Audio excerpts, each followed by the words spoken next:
কি রান্না করব, বিফ বিরিয়ানি। তো প্রথমে তার জন্য মাংসটা ভেজে নিব। তো আমি মাংসটা ভেজে নিচ্ছি।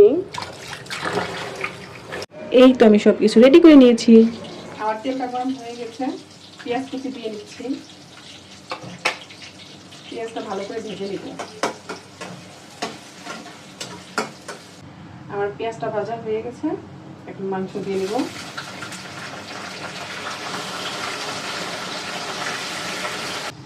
দিয়ে নিব পরিমাণ মতো লবণ, দিয়ে নিচ্ছি আদা বাটা 2 চামচ, দিয়ে নিচ্ছি এলাচ দারচিনি বাটা 1 চামচ, 1.5 চামচ দেব।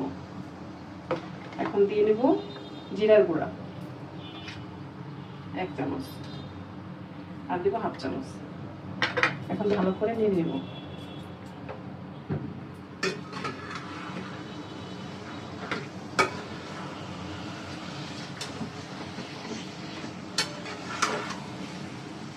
ভালো করে মশলাটা মিশিয়ে নিয়েছি।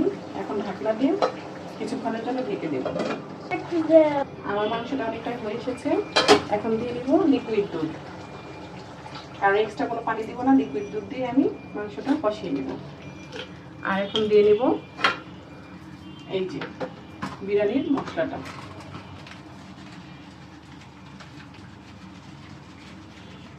এখন আবার ভালো করে নেড়ে চেড়ে মশলাটা মিশিয়ে দেব। মাংসটা সিদ্ধ হওয়ার জন্য আবার ঢেকে দেব।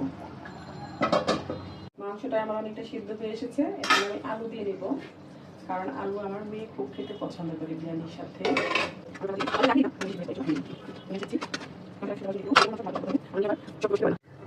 এখন আমার মাংসটা কষানো হয়ে গেছে, নামিয়ে নেব। মাংস কষানো শেষ।